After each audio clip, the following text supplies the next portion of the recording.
harus banyak menjaga kesehatan ya. Nah ini salah satunya kita berbicara terkait hal yang kita temui sehari-hari. Ya. Susah nafas kalau pakai masker? Lumayan ya. Coba tarik nafas dulu. Ya. Jadi yang kita bicarakan pada kesempatan kali ini adalah udara dalam ruangan. Jadi kita berada di dalam ruangan. Kalian sudah mencoba nafas, bayangkan kalau nggak ada udara, ya. Di hal yang sangat esensial yang sekarang ini kita sering temui ya. Jadi hari ini pertemuan 14, beberapa waktu lalu kalian sudah belajar ya terkait pencemaran udara, terkait hal-hal pengendalian pencemaran udara di sumber titik ya. Masih ingat ya? Saya masih ingat. Jadi hari ini kita akan belajar Anda diharapkan mampu menguraikan konsep dan menguraikan pokok-pokok penyebab pencemaran udara dalam ruangan serta analisis permasalahan pencemaran udara dalam ruangan. Jadi sama halnya seperti ini. Kalian ditutupi masker gitu ya. Mungkin menjadi salah satu obstacle atau salah satu tantangan tersendiri bagi orang-orang kini gitu. Dan sekarang kita akan menganalisis kira-kira apa saja yang kemungkinan akan berdampak gitu ya terhadap tubuh manusia dan apa saja. Nah, ada beberapa topik pembahasan yang akan kita pelajari. Yang pertama adalah terkait konsep pencemaran udara dalam ruangan sendiri. Kira-kira maksudnya seperti apa? Kira-kira apa yang menyebabkan dan lain sebagainya, sumber dan faktor-faktor penyebab pencemaran udara dalam ruangan. Kemudian juga ada bagaimana pengendalian pencemaran udara dalam ruangan dengan melalui studi kasus. Ya, jadi nanti harapannya Anda sekalian bisa menemukan ya secara mandiri, secara diskusi apa saja kira-kira yang bisa mengendalikan pencemaran udara dalam ruangan. Baik, sebelum kita mulai, saya ingin mengetahui dulu dan kira-kira sejauh mana yang ada dalam bayangan Anda. Karena ini adalah materi baru dalam minggu ini, gitu ya. Siapkan peralatan Anda, HP, laptop boleh. Silakan diakses dulu dengan internet, ya. Jadi silakan Anda datangi menti.com, ya.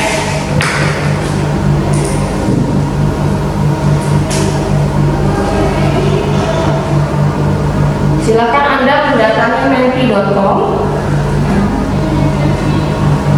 Gunakan code 4624 8135 ya pasti ya. Jadi silakan mengakses melalui 4624 8135. Sudah bisa diakses? Sudah. Baik. Sekarang coba apa yang Anda pikirkan pertama kali ketika saya menyebut pencemaran udara dalam ruangan, atau Inggrisnya adalah penyebab politik. Ya. Ini kualitas dalam udara dalam ruangan ya. Kalau pencemaran udara kita lebih ke spesifik pencemarannya, bukan udara quality. Ini pencemaran udara dalam ruangan. Silakan. Sudah bisa pakai semua ya? Oke. Silakan tulis yang Anda pikirkan 1 sampai 2 kata ya. Atau sampai 3 kata juga tidak masalah. Bisa 1, bisa 2 ya. Pilihannya. Silakan difamiliarisasi dulu. Kita lihat apa yang terbenak di pikiran Anda.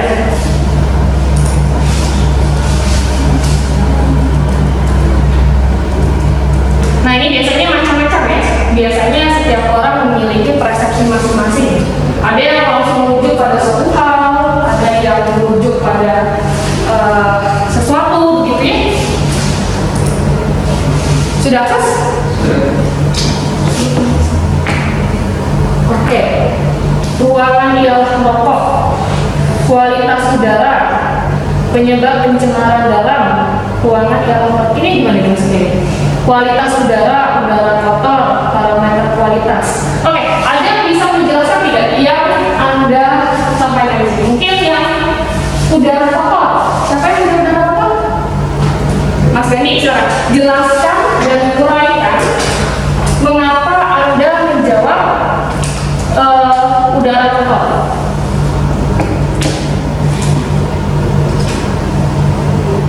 Oke. Silakan jelaskan mengapa Anda menyampaikan udara yang kotor. Apa kaitannya dengan pencemaran udara kotor? Izin menjawab. Silakan. Jadi ketika yang saya jawab apa yang saya sampaikan tadi, saya kan menjawab udara yang tepat. Jadi menurut saya kalau misalkan pencemaran udara di dalam ruangan, udara yang tercemar itu apa? Kan kalau menurut kalau misalkan menjawab tentang pencemaran itu kan berarti suatu hal yang tidak higienis atau kotor gitu. Nah, jadi gue berpikir seperti itu. Jadi kenapa saya menjawab kotor? Karena udara yang ada di ruangan itu tidak higienis gitu. Mungkin karena aktivitas yang berada di dalamnya, mungkin juga aktivitas yang ada di sekitar ruangannya, misalnya kayak kita membakar sampah, misalkan tuh membakar sampah itu kan asapnya akan terbang kemana-mana gitu. Jadi bisa juga masuk ke dalam rumah. Mungkin itu salah satu cara yang menyebabkan pencemaran udara dalam ruangan. Oke, berarti ada faktor luar yang masuk, gitu ya, yang berkaitan dengan higienitas. Sekarang saya mungkin ada beberapa kaitannya udara tidak sehat, ada penjauh udara tidak sehat. Oh, begini juga, oke. Makanya saya berkaitan ya. Ruangan yang merokok, ini siapa yang menjawab? Baik, Putri silakan. Jadi bisa dijelaskan. Oke, menurut saya yang saya pikirkan tentang pencemaran udara dalam ruangan itu lebih ke penyebabnya. Oke, seperti yang kita tahu bahwa saya di Indonesia ini untuk perokok itu sangat-sangatlah banyak, ya, terutama pada gender laki gitu. Nah, ya, kebanyakan orang-orang sekarang lebih meluangkan rasa stresnya dengan merokok, kemudian kumpul di dalam ruangan. Hal itulah yang menyebabkan terjadinya pencemaran udara dalam ruangan. Berarti bila Putri menyebutkan lebih juga penyebab, begitu ya. Sebetulnya kurang lebih sama ya dengan dia, penyebab juga cuma bedanya satu langsung dari sumbernya, yang kedua adalah faktor eksternal, gitu ya. Ada yang sependapat atau yang tidak berbeda pendapat dari Gani dan Putri? Sama? Yang lain? Karena memang ada beberapa faktor-faktor yang parameter yang mempengaruhi kualitas dari udara tersebut dan dari ruangan tersebut. Seperti yang lain juga terkait dengan kualitas dan juga parameternya. Oke. Berarti kurang lebih mirip ya. Oke, kita akan lanjut. Oke, setelah Anda menyampaikan apa yang ada di benak Anda dan menjelaskan dan mengurangkan, gitu ya, mungkin Anda akan berpikir ataupun bertanya-tanya, seharusnya bertanya-tanya ya. Jadi karena apalagi sekarang kondisi COVID ya, udara menjadi tiba-tiba orang berpikir udara adalah esensial. Mungkin dahulu kala orang berpikir bahwasanya udara kita hidup biasa saja ya, ternyata sedikit ada perubahan dalam substansi dalam udara sendiri bisa mempengaruhi banyak orang, gitu ya. Nah, dalam topik kali ini ada beberapa hal yang mungkin Anda pikirkan, gitu ya. Apa itu kualitas udara dalam ruangan, kemudian hubungannya dengan lockdown yang sudah disampaikan tadi. Kemungkinan ada penyebab faktor eksternal, gitu ya. Kemudian penyebabnya, faktor-faktor, mungkin adalah kesehatan, dampak, gitu ya, dampak kesehatan pada manusia. Kemudian nanti sampai kira-kira strategi apa yang diperlukan untuk mengimprovisasi, memperbaiki kualitas udara dalam rumah. Karena tentu ternyata sangat berdampak begitu. Nah, kita beranjak ke definisi terlebih dahulu. Sebelum kita jauh, sebetulnya untuk secara definisi kita memiliki definisi yang bermacam-macam, gitu ya. Satu orang dengan yang bisa berbeda, tapi di sini saya mengambil beberapa sumber. Intinya dia berkaitan dengan kesehatan dan kenyamanan orang, ya. Karena kita berbicara dalam ruangan, berarti kita berbicara sesuatu yang ada pembatasnya di sini. Konteksnya di sini adalah dalam gedung, kemudian dalam rumah, ya. Kemudian berkaitan juga dengan kontaminasi kimia, biologi dan fisik, ya. Yang mungkin ada komposisi tertentu yang bisa jadi mempengaruhi kualitas udara dalam ruangan tersebut. Nah, kira-kira mengapa perlu diperhatikan kualitas udara dalam ruangan? Ada yang bisa menyampaikan tidak? Kira-kira silakan. Kita perlu memperhatikan kualitas udara ruangan karena kalau misalnya kualitas udara dalam ruangan tersebut tercemar, itu dapat menimbulkan gangguan kesehatan dalam seorang. Oke, baik sekali. Yang lain ada yang punya pendapat berbeda? Sama? Kira-kira kalau misalnya saya mau di sebelah Gani terganggu ya?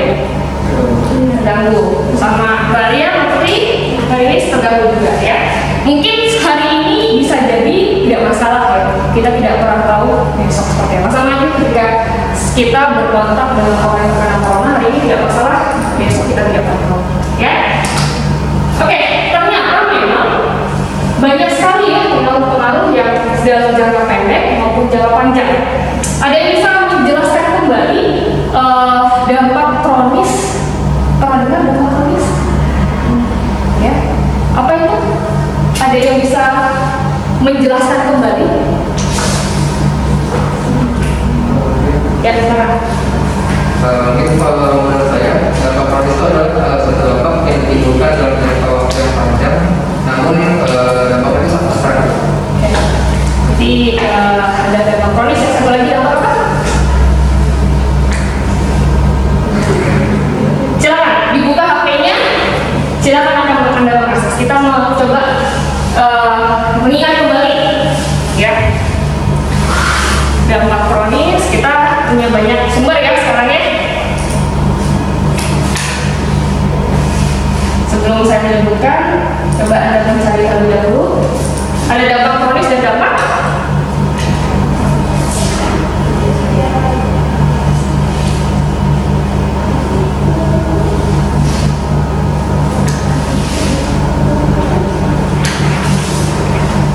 dalam jangka waktu pendek apa? Ini kan Gani sudah menyampaikan dalam jangka waktu yang panjang dan sebetulnya berkaitan juga dengan paparannya seperti apa. Misalnya dengan konsentrasi paparan yang rendah.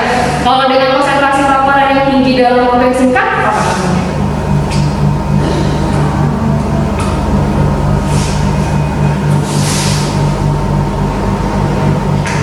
Depannya A deh kalau bahasa Indonesia. Akut, ya. Jadi ada dampak kronis dan dampak akut, ya. Itu sangat berkaitan dengan pencemaran udara. Umumnya memang kalau pencemaran udara ini seringnya kronis, ya, dalam waktu yang panjang dengan paparan yang rendah. Sementara kalau misalnya akut, biasanya kalau kecuali anda ada bakar sampah dan gitu ya, itu bisa beda cerita ya. Anda bisa ada di tempat gitu. Nah, masalahnya kalau dalam ruangan itu kita menghabiskan bisa jadi hampir 90% ya, ada kuliah, ada sekolah, ada mungkin kerja di mana, gitu ya. Sebagian besar orang bekerja di kantor dan ternyata bisa menyebutkan 90%, ya. Kemudian setidaknya 30% bangunan komersial memiliki masalah signifikan terhadap pencemaran udara dan ternyata bisa menyebabkan beberapa hal ya. Kalau kita langsung berkaitan dengan polusi udara, 1-10 pemakaian bisa dikaitkan dengan pencemaran udara, ya. Dan dampaknya sendiri bisa sakit kepala, kelelahan, dan lainnya. Bahkan sampai ada penyakit kulit ya, kalau memang konsentrasinya tinggi. Oke, ini ada beberapa penyebab ya. Saya yakin Anda masih mampu untuk mengingat ya karbon monoksida, ya, karena ini sudah diambil di mata kuliah pencemaran udara, ya. Kemudian sudah ada tobacco ya, merokok tadi, kemudian timbal, ya, kemudian lumut ya. Ternyata memang ada satu bioindikator yang bisa melihatkan bahwa kualitas udara tersebut dalam ruang itu tidak baik ya. Jadi nanti kita akan belajar apa saja ya untuk faktor-faktor yang bisa ditemukan. Nah, ternyata kita bernafas setiap hari sampai 35 galon. Andaikan galon air sekitar itu, dikali 35 kita bernafas ya, dan 20.000 nafas ya, yang sebenarnya tergantung orangnya ya, cuma rata-rata 20.000. Nah, Anda tinggal di rumah seperti ini, ya mungkin ada yang sepertinya beda ya, tapi intinya kemungkinan ada dapur, kemungkinan juga ada toilet ya, ada garasi. Kalau dari sini ada yang bisa bantu menguraikan ya, kalau misalnya ini terjadi suatu hal yang kurang baik. Dalam arti garasi asumsinya memanaskan mobil, kemudian Anda memasak terus setiap hari, kemudian Anda mandi di toilet begitu ya, di bedroom, Anda mandi, kemudian ventilasinya ada satu, kemudian di sini ada karpet, kemudian ada furnitur, dan Anda baru beli furnitur baru ya di tempat tidur Anda. Kira-kira kemungkinan besar ya dari yang Anda pelajari di mata kuliah pencemaran udara, apa saja yang bisa menyebabkan pencemaran udara dalam ruangan. Kegiatan apa dan kemungkinan polutannya apa? Ada yang bisa menjabarkan nggak? Jadi terjadi pencemaran udara kalau di ventilasi, atau pengorgan, mungkin suhu udara, ventilasi, kamar itu kan kita lama menghidupkan AC, menggunakan AC dan tidak terjadi sirkulasi pencemaran udara juga bisa menimbulkan pencemaran udara. Dan juga dari garasi, kalau misalnya sedang memanaskan mobil atau motor, itu juga bisa menimbulkan pencemaran udara apabila asap tersebut masuk ke dalam ruangan. Oke. Yang lain, yang tadi saya menyebutkan ada kamar mandi, ada aktivitas memasak, kemudian furnitur baru, kira-kira akan berdampak tidak? Tadi kuncinya adalah ventilasi ya, Sari. Kemudian tadi juga menyebutkan suhu atau temperatur, berkaitannya dengan kelembapan ya, berarti ya. Yang lain, yang tadi saya sebutkan apakah bisa berdampak atau tidak? Ya, silakan mungkin. Kalau di garasi sendiri, biasanya sebelum bekerja, orang pasti memanaskan dulu kendaraannya. Kemudian dari hasil pemanasan tersebut biasanya karena dia bersifat kendaraan umum, maka dia akan menghasilkan gas CO, NOx, karbon dioksida, CO2 dan tetraethyl.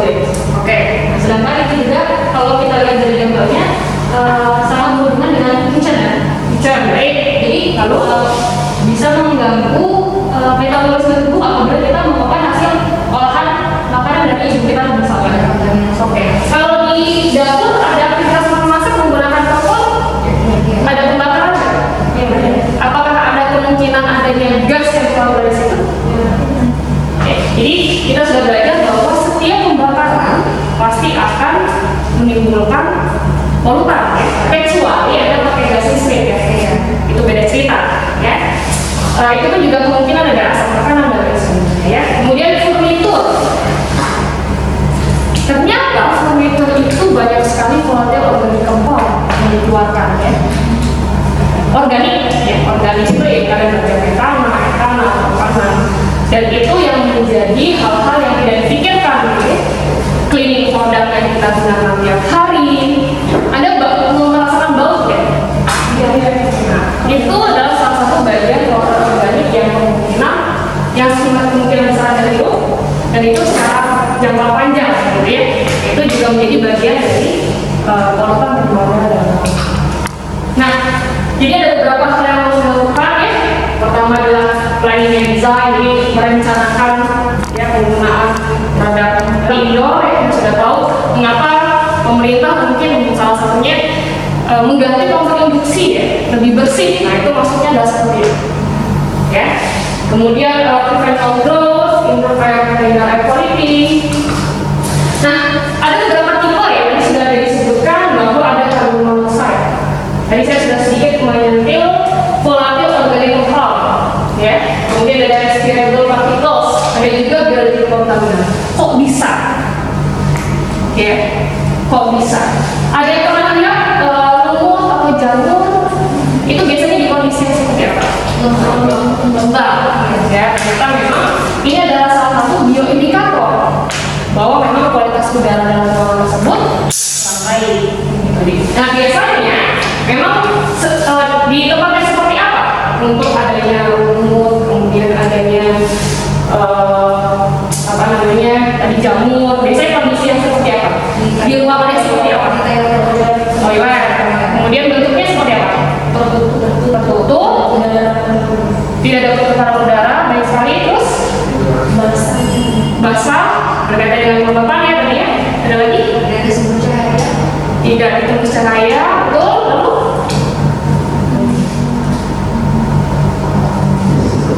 Lalu selalu terkena. Oke, kaitannya dengan kelembapan tadi ya.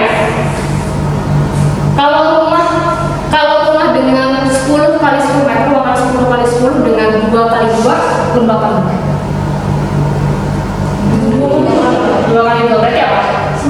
Ruangan yang sempit ya, itu juga mempengaruhi kelembapan dari ruangan tersebut.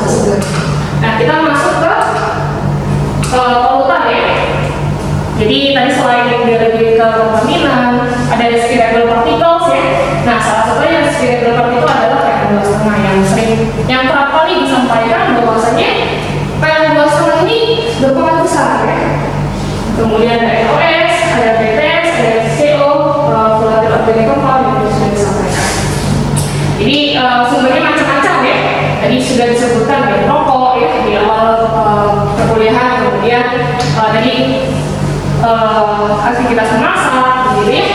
Yang banyak sekali. Nah tadi sudah disampaikan seberapa lembab, gitu ya. Ternyata tiap hari orang nafas itu juga bisa salah satu penyebabnya ya. Tapi itu bukan penyebab utama. Lebih banyaknya adalah aktivitas sendiri yang kita lakukan. Terutama produk-produk yang kita gunakan itu harus menjadi konsen kita. Nah, kontaminan kimia ya, jadi setiap pembakaran ada karbon monoksida, cleaning produk ya, ternyata tinggi sekali kandungan VOC-nya atau volatile organic compound, terutama adalah formaldehyda. Ya. Oke, jadi ada beberapa cara yang dapat Anda kurangi sebetulnya. Pertama, gunakan produk yang memang sesuai dengan aturan manufaktur atau pabrik. Jadi kalau misalnya ada ngepel, disuruhnya 1, jangan 2 gitu ya. Nah itu salah satu pemborosan dan juga sebenarnya bergantung dengan kondisinya ya. Tapi ini jangan dilebih-lebihkan. Kemudian ventilasi tadi sudah disebutkan. Kemudian pemakaian yang tidak digunakan ya.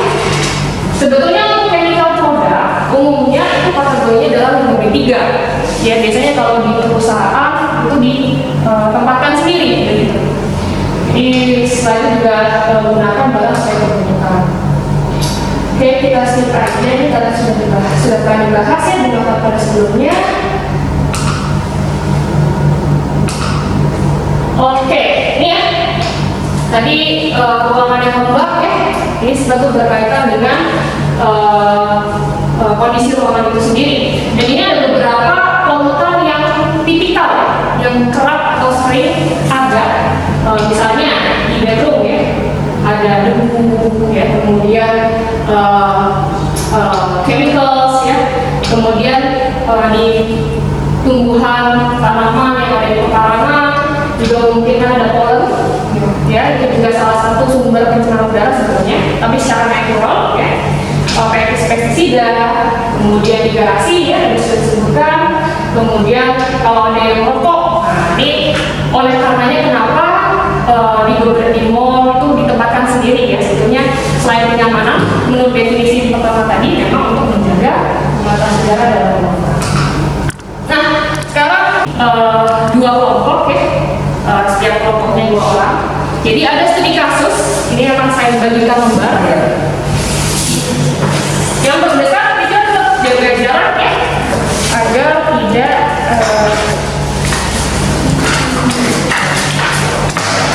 memberikan studi kasus. Tadi Anda sekalian sudah belajar ya, kira-kira apa saja faktor-faktornya dan polutannya kemudian apa saja. Silakan dibaca terlebih dahulu. Kita diskusi 3 menit kurang lebih ya.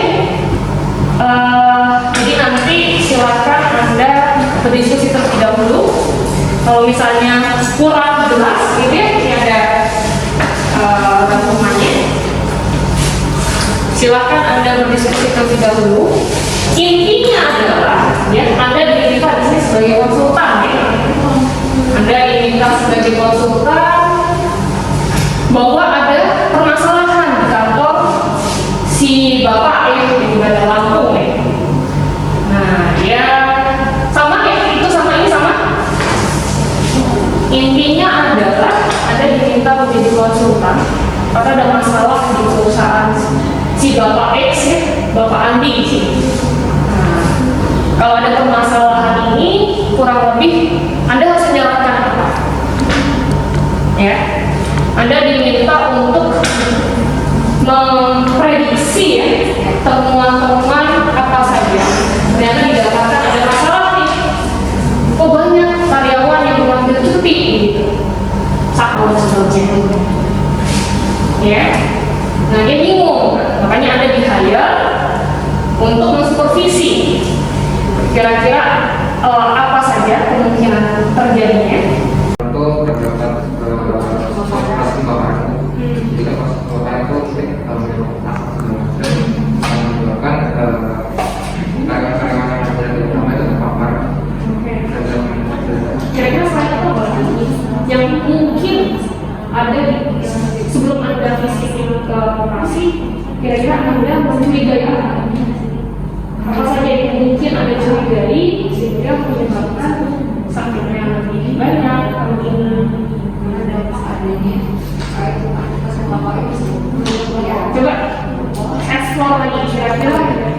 kemungkinan ini kita akan visiting ya, kita sebagai konsultan coba dibayarkan misalnya kantor ya.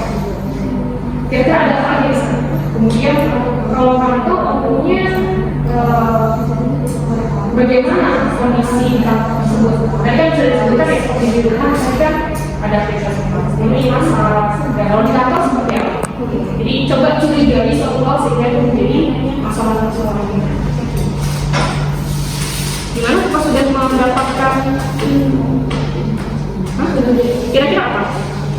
Kalau ini ada sama-sama sendiri di situ ada seanggaran yang baru gitu kan. Terus ini ada dua restoran, satu di rokok minat. Yang jadi permasalahan itu di sana memperbolehkan merokok di dalam restoran. Restorannya sendiri kan biasanya tempat aktivitas yang paling sering terjadi sama karyawan kan. Dimana mereka beraktivitas makan, segala macam. Tapi di sini banyak polusinya gitu.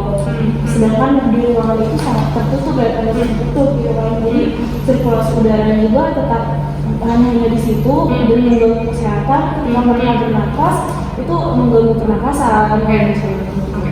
Coba Anda bayangkan nih kalau di kantor apa saja yang biasa dicurigai. Tapi di sini kondisinya Anda belum visiting, belum datang ke lokasi, Anda baru dapat cerita seperti ini.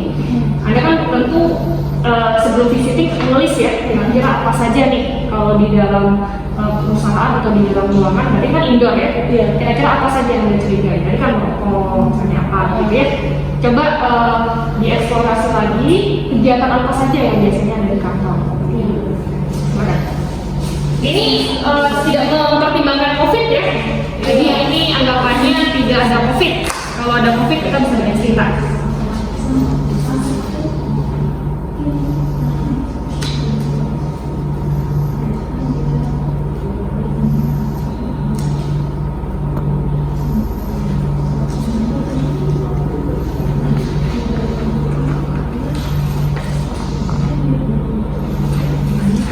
Di situ ada pertanyaan ya, pertemuan permasalahan, faktor-faktor ini biasanya bisa diikirkan satu sama dua.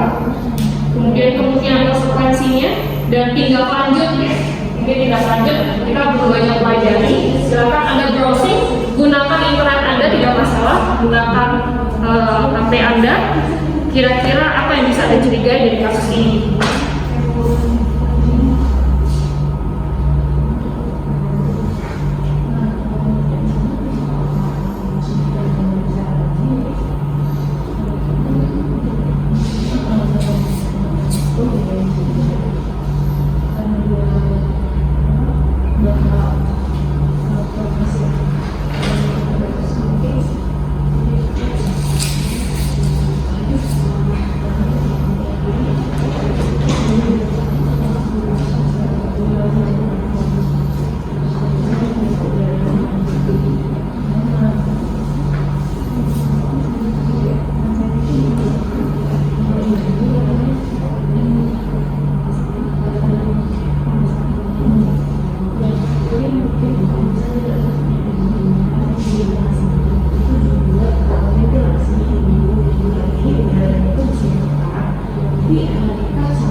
Oke, ada yang mau disisipkan?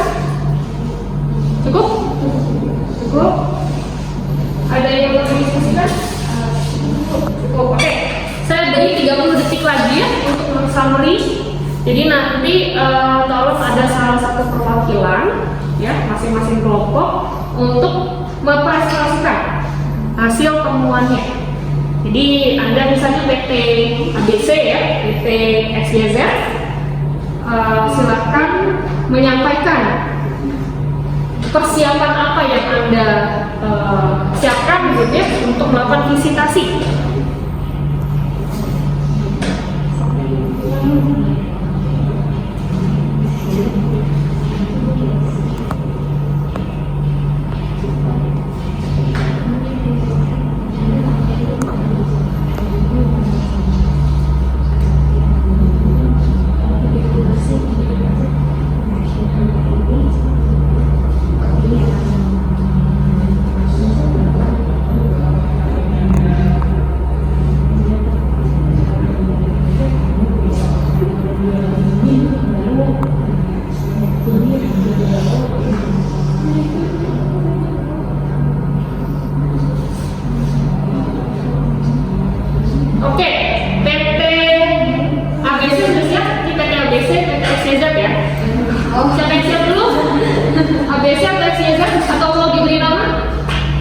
katanya.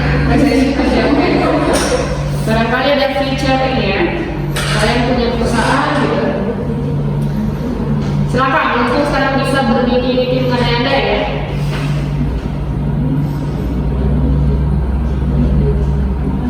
Di sini saya seolah-olah adalah Bu Andi ya, atau Pak Andi lah gitu ya.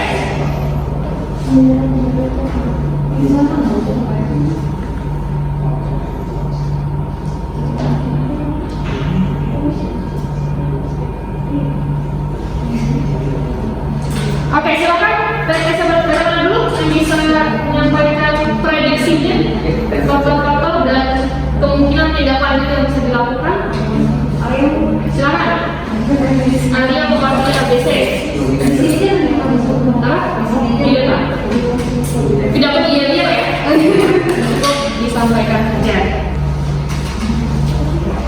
Baik, ini kalian teman-teman. Silakan PPSS. Koleganya yang mau menyampaikan. Dari TABC ini menguraikan keadaan diskusi kami. Yang pertama, menguraikan temuan permasalahan yang terjadi pada studi kasus ini. Yang pertama, ini terjadi banyak keluhan dari karyawan karena yang mengalami sakit, bahkan lebih banyak sakit tiga kali lebih banyak dibandingkan dengan tahun sebelumnya.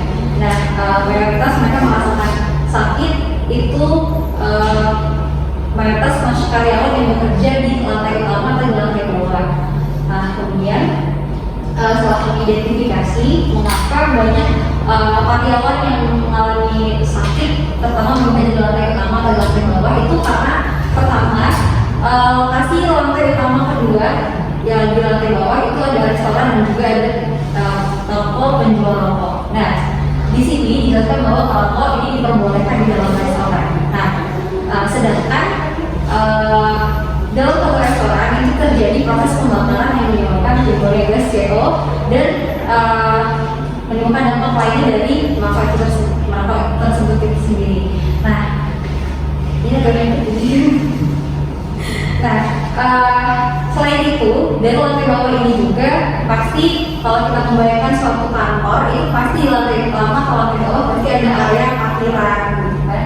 Nah, mungkin dan banyak efek bahan bakar pada karyawan di parkiran yang juga terkontaminasi di area restoran seperti itu. Nah, itu akan menyebabkan dampak NO2 dan menimbulkan lemas pada karyawan. Selanjutnya di area lantai sebuah perkantoran ini biasanya skatnya atau ruangannya jauh lebih sempit, sehingga juga akan menjadi penyebab mengapa di area tersebut banyak karyawan yang merasa lelah, terus mengantuk karena mungkin sirkulasi udaranya tidak cukup atau tidak luas seperti itu. Kemudian nah, terkait dengan ruangan sempit atau kepadatan penyiaran tinggi, ini juga bisa menimbulkan CO2 yang mengakibatkan sakit kepala dan mengantuk seperti yang dirasakan oleh karyawan-karyawan yang bekerja di lantai bawah. Nah, kira-kira solusi dari kami atau tindak lanjut action plan-nya itu sama, mungkin di area lantai bawah jadi parkiran itu bisa ditanami tanaman, kemudian pertukaran udara AC di restoran ataupun di perkantoran itu bisa lebih diperhatikan untuk ventilasinya, dan pemindahan lokasi restoran. Ini asalnya sama jadi menyangka restoran dipindah lokasikan ke rooftop karena selain bisa lebih estetik dan mungkin juga bisa lebih pertukaran udara juga jadi lebih bebas gitu, karena dia sifatnya outdoor. Jadi di sini kami merencanakannya sifatnya outdoor untuk restorannya itu di rooftop dan menyediakan area khusus untuk merokok. Misal memang karyawan ingin merokok, jadi tidak dicampur gitu. Jadi ada area makan, ada juga area merokok. Jadi tidak terjadi makanan yang disajikan juga tidak terkontaminasi oleh rokok tersebut maupun asap-asap dari parkiran seperti itu. Nah, itulah yang menyebabkan karyawan merasa mengantuk, lelah, lemas dan sebagainya. Itu karena mungkin mereka banyak mendominasi CO, EO2 dan sebagainya. Seperti itu. Oke, terima kasih.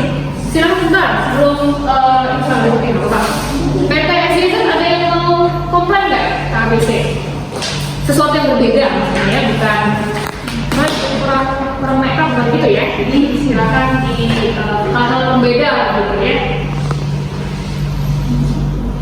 Kalau beda mungkin tidak ada sebuah sependapat karena mungkin ada yang beberapa yang akan ditambahkan gitu. Silakan maju kalau gitu. Salah satu silakan. Oke, ini. Mbak ini ya?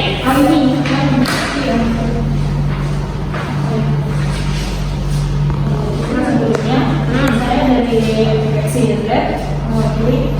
Nah, tadi kan sudah seperti yang dijelaskan sama PT ABC tidak jauh berbeda. Namun mungkin beberapa yang akan kami tambahkan di bagian ini sih. Ini kan udah permasalahan tadi itu memang ada di lantai bawah itu ada 2 restoran, terus ada penjual rokok di mana restoran itu boleh untuk diperbolehkan merokok. Nah, sedangkan restoran ini sendiri, restoran itu tempat yang sering dikunjungi sama karyawan.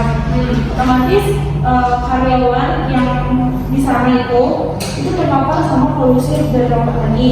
Kemudian karena mungkin di tempat restoran itu antara dapur dan ini belum dekat, nah kami juga menyiapkan adanya ventilasi tambahan kayak gitu dan mensuka dari ruang makan dan ruang untuk area dapurnya seperti itu sih. Terus di bagian ini kan tadi bisa jadi Tenang.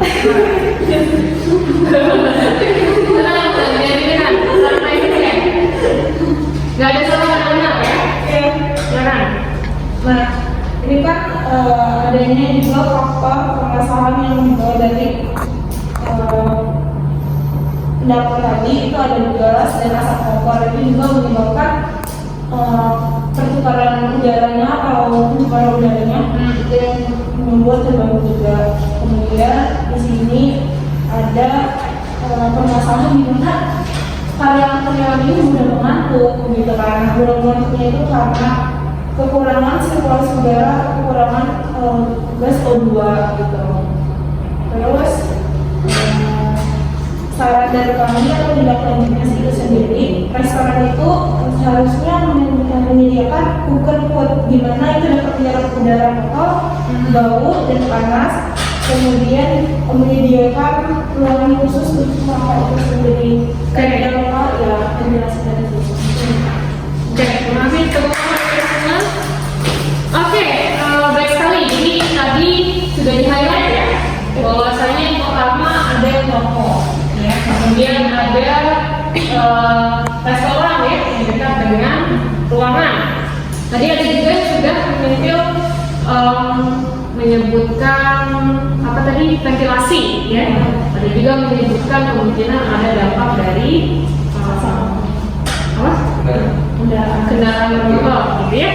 Nah, sekarang kita bayangkan ya, kita coba breakdown bersama ya kemungkinan yang terjadi. Pertama, sebuah ruangan tadi sudah disebutkan ventilasi. Nah, dari ventilasinya sendiri kita bisa breakdown ya. Apa saja yang kita bisa breakdown? Banyaknya, kuantitas, gimana? Ukurannya. Berarti kalau ukuran ini berkaitan dengan apa? Iya. Apa? Luas area. Luas area, oke, itu di lain nanti kita membahas luas area. Di ventilasinya sendiri apa berarti? Sirkulasi udara berkaitan dengan exchange rate-nya. Ya, jadi semakin sering exchange rate-nya, semakin tinggi lajunya, kemudian besar akan semakin baik ya. Dari kuantitas oke. Kemudian kalau misalnya ditutup ya, itu kan kalau mau dianggapnya lebih outdoor ya. Berarti apa lagi? Kalau di sini ada AC ya. AC. Nah, kalau AC sendiri berarti perlu apa? Pembersihan selama minimal 3 bulan sekali. Maintenance berarti ya. Maintenance. Kemudian apa lagi? Di AC itu ada apa? kira-kira yang membuat dia begitu sih? Belum pernah ya, ada rasa ya? Ada filternya ya. Nah, memang kalau Anda pernah naik pesawat, misalnya untuk sekarang ini ya, misalnya sudah naik pesawat selalu disebut eco filter dan bla-bla. Nah, itu salah satu yang bisa meningkatkan kualitas udara ya. HEPA filternya juga sebetulnya kalau konteksnya adalah pencemaran udara dia akan lebih baik ya. Kalau virusnya lebih kecil ya, jadi condenser memang membran yang diperlukan harus lebih baik begitu. Oke, kita sudah ngomong masalah ventilasi dan juga pencemaran udara ya. Nah, sekarang kita pengelolaan sendiri nih.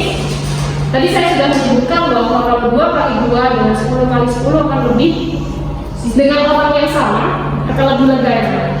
10 kali 10 kali 10. Nah, kalau dianggapnya dia ruangan segitu, berarti apa yang harus Anda, ukurannya nggak bisa Anda ganti-ganti ukurannya, berarti apa yang harus Anda perhatikan?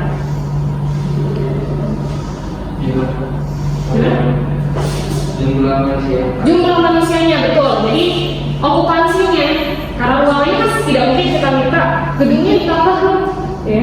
Anda bisa digorok nanti ya.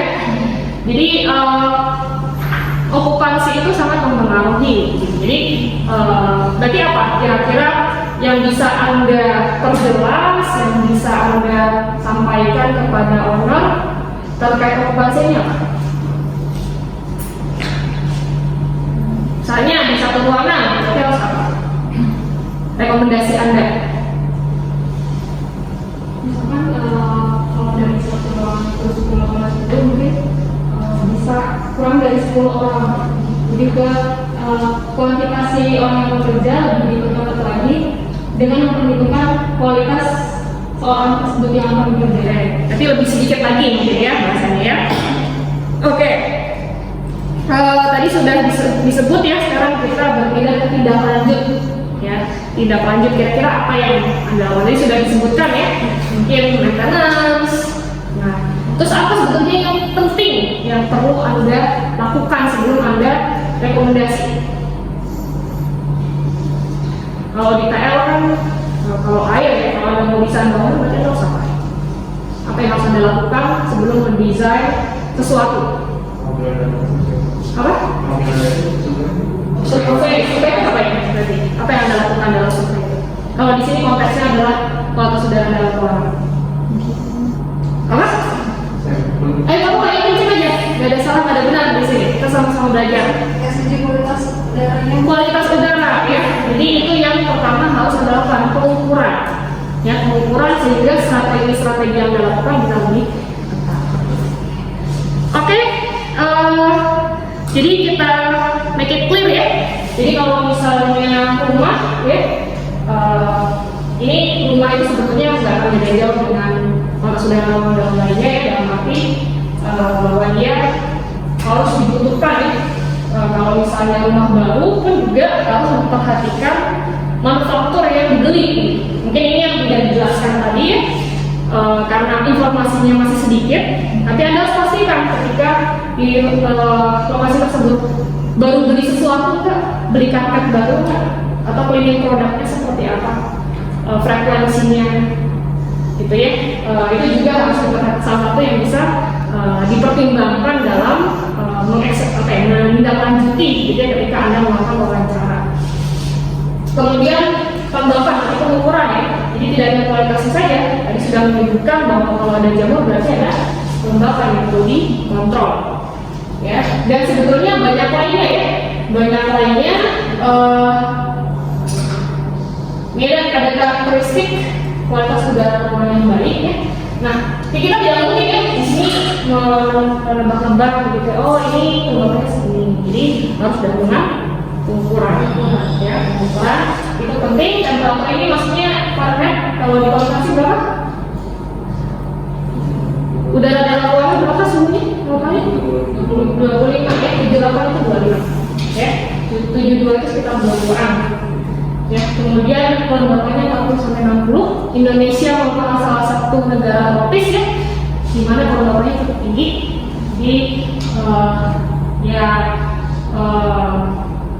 bagus ya dalam arti kalau dalam penyakit plurivalentis, tapi memang dia sering panas gitu ya, enak gitu ya.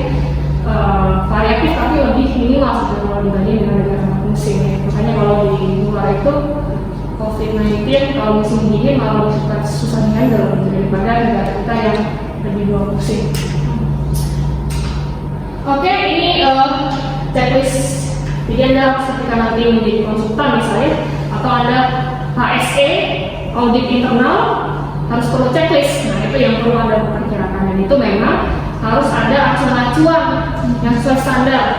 Ya, kita harus mengikuti pada standar.